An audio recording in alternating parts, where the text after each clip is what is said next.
Merci, Monsieur le Président.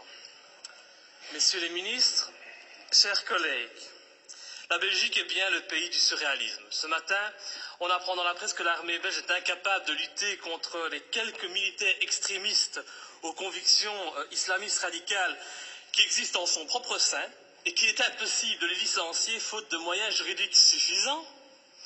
Et par contre, dans un même temps, nous décidons d'aider la France dans sa lutte contre le terrorisme en lui apportant une aide logistique pour son opération au Mali. Que ne ferions-nous pas pour lutter contre le terrorisme en dehors de nos frontières? J'espère juste que nous aurons bien veillé à ne pas envoyer pour cette opération antiterroriste au Mali ces fameux soldats belges islamistes. Je le dis sous la forme de l'humour, mais ce qui se passe actuellement dans le monde ne me fait pas rire du tout. Ça ne me fait pas rire car sans aucun doute, les dirigeants de nos pays occidentaux sont en train de pendre les peuples pour des imbéciles avec l'aide et le soutien de la presse, qui n'est plus aujourd'hui qu'un organe de propagande des pouvoirs en place. Un peu partout dans le monde, les interventions militaires et les déstabilisations de régimes deviennent de plus en plus fréquentes. La guerre préventive est devenue la règle. Et aujourd'hui, au nom de la démocratie ou de la lutte contre le terrorisme, nos États s'octroient le droit de violer la souveraineté de pays indépendants et de renverser des dirigeants légitimes. Il y a eu l'Irak et l'Afghanistan, ces guerres du mensonge américain, sont venues par la suite la Tunisie, l'Égypte, la Libye, où, grâce à vos décisions, notre pays a participé en première ligne à des crimes contre l'humanité pour renverser à chaque fois, des régimes progressistes et modérés et pour les remplacer par des régimes islamistes dont, et c'est quand même bizarre, la première volonté fut d'imposer la charia. Il en est de même actuellement en Syrie, où la Belgique finance honteusement l'armement des rebelles islamistes qui tentent de renverser Bachar al-Assad. Ainsi, en pleine crise économique, alors que de plus en plus de Belges ont des difficultés pour se loger, se nourrir, se chauffer ou se soigner, et oui, j'entends déjà le sale populiste que je suis, eh bien le ministre des Affaires étrangères, il a décidé d'offrir aux rebelles syriens 9 millions d'euros. Bien sûr, on tentera de nous faire croire que cet argent servira à des fins humanitaires, un mensonge de plus. Et comme vous le voyez, depuis des mois, notre pays ne fait que participer à la mise en place de régimes islamistes dans le nord de l'Afrique et au Moyen-Orient. Alors, quand on vient prétendre partir en guerre pour lutter contre le terrorisme au Mali, eh bien, j'ai bien envie de rire. C'est faux. Sous les apparences de bonnes actions, nous n'intervenons que pour défendre des intérêts financiers, dans une totale logique néocolonialiste. Il n'est véritablement pas cohérent de partir aider la France au Mali au nom de la lutte contre le terrorisme islamiste, lorsqu'au même moment, on soutient en Syrie le renversement de Bachar al-Assad par des rebelles islamistes qui souhaitent imposer la charia, comme c'est déjà le cas en Tunisie ou en Libye. Il faut vraiment arrêter de nous mentir et de prendre les gens pour des imbéciles. Le temps est au contraire venu pour dire la vérité.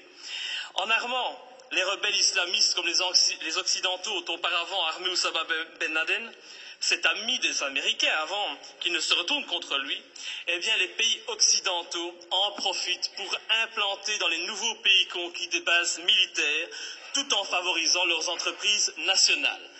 Tout est donc stratégique. En Irak, nos alliés américains ont mis la main sur les richesses pétrolières du pays. En Afghanistan, ce fut sur l'opium et la drogue, toujours très utiles, pour se faire beaucoup d'argent assez rapidement.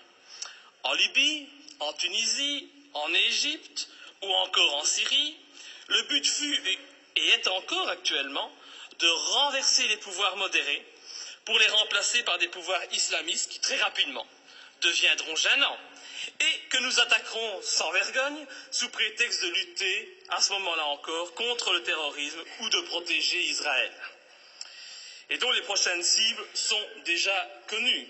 Dans quelques mois, je prends le pari que nos regards se tourneront vers l'Algérie et finalement vers l'Iran.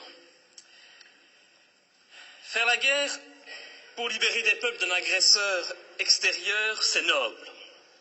Mais faire la guerre pour défendre les intérêts des États-Unis, faire la guerre pour défendre les intérêts de grosses sociétés comme Areva. Faire la guerre pour mettre la main sur des mines d'or, ça n'a rien de noble, et cela fait de nos pays des pays agresseurs et voyous. Personne n'ose parler, mais qu'à cela ne tienne, je ne me tairai pas, et tant pis si ma lutte doit me faire passer pour un ennemi de ce système qui bafoue les droits de l'homme au nom des intérêts financiers, géostratégiques et néocolonialistes. Bafouer ce régime et le dénoncer, c'est un devoir et une fierté pour moi. Et sincèrement, et je m'excuse pour le vocabulaire populaire utilisé, j'emmerde tous les soi-disant bien-pensants, qu'ils soient de gauche, de droite ou du centre, qui sont aujourd'hui au basque de nos pouvoirs corrompus et qui se plairont à me tourner en ridicule. J'emmerde nos dirigeants qui jouent avec leurs bombes comme des gamins dans une cour de récréation. J'emmerde ceux qui prétendent être des démocrates alors qu'ils ne sont que des criminels de bas étage. Je n'ai pas beaucoup de respect non plus pour les journalistes qui ont le culot de faire passer les opposants pour des débiles mentaux alors qu'au fond ils savent très bien que ces opposants ont parfaitement raison. Je méprise enfin au plus haut point ceux qui se prennent pour les rois du monde et qui nous dictent leurs lois, car moi je suis du côté de la vérité, du côté de la justice, du côté de ces victimes innocentes du pognon à tout prix.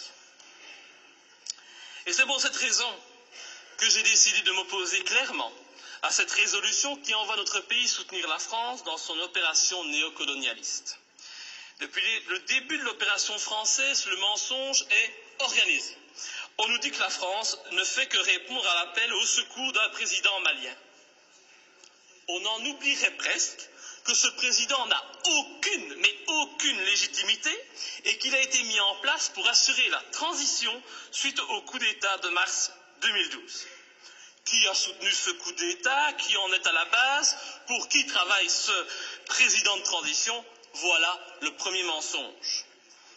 Le président français François Hollande ose prétendre mener cette guerre pour lutter contre les djihadistes qui menacent, ils menacent, rendez-vous compte, le territoire français et européen. Mais quel vilain mensonge!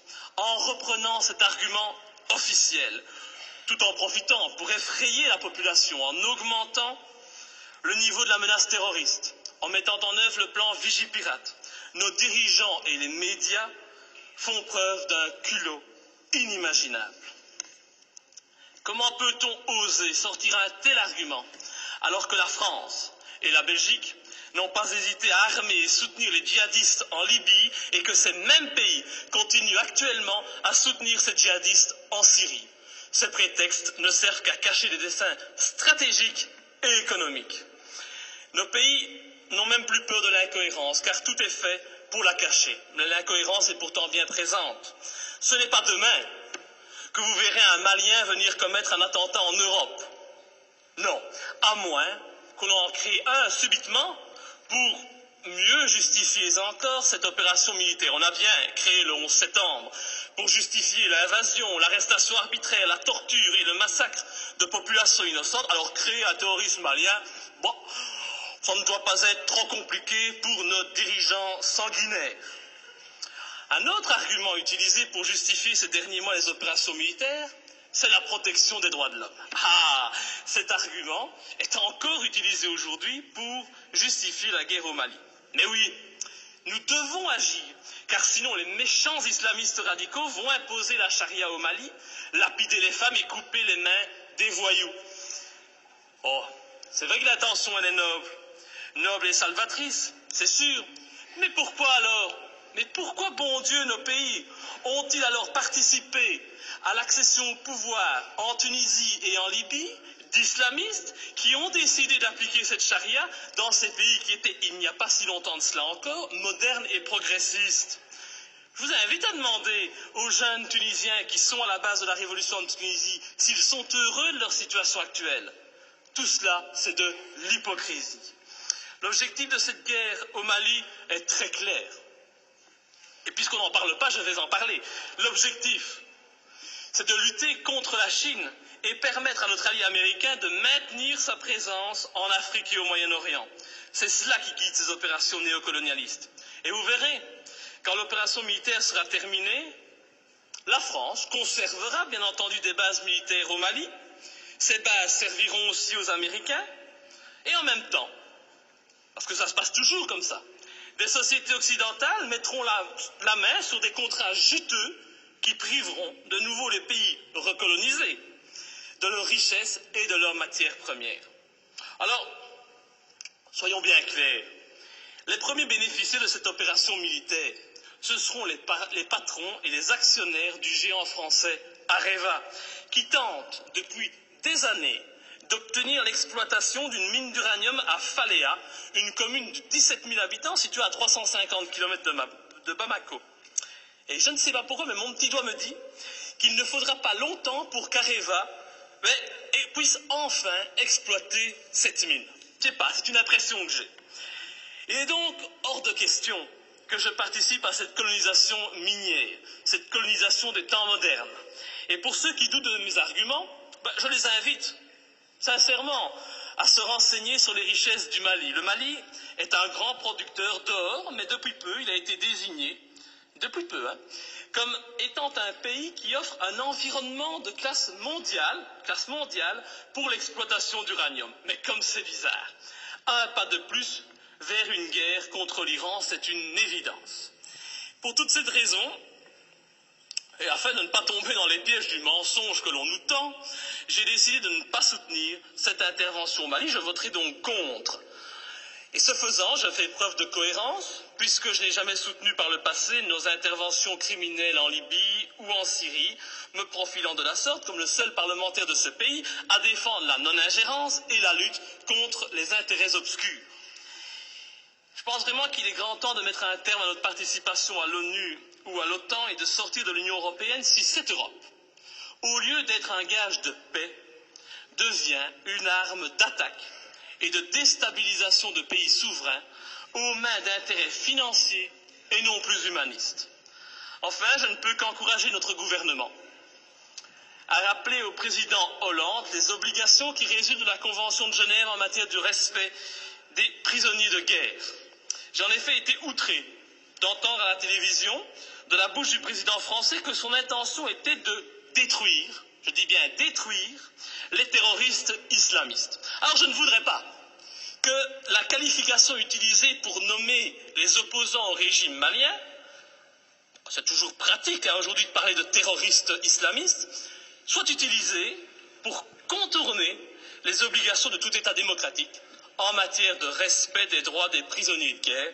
Nous attendons un tel respect de la patrie des droits de l'homme. Enfin, et pour terminer, permettez-moi de souligner la légèreté avec laquelle nous décidons de partir en guerre. Tout d'abord, le gouvernement agit sans la moindre autorisation du Parlement, il paraît qu'il en a le droit. Il envoie du matériel, des hommes au Mali. Le Parlement réagit par la suite, et quand il réagit, comme aujourd'hui, eh bien, cette institution n'est composée que d'un tiers de ses membres. Encore beaucoup moins si on parle des élus francophones. C'est donc une légèreté coupable qui ne m'étonne pas vraiment, venant d'un Parlement de toutous soumis aux diktats des partis politiques. Je vous remercie. Monsieur le ministre des Affaires étrangères.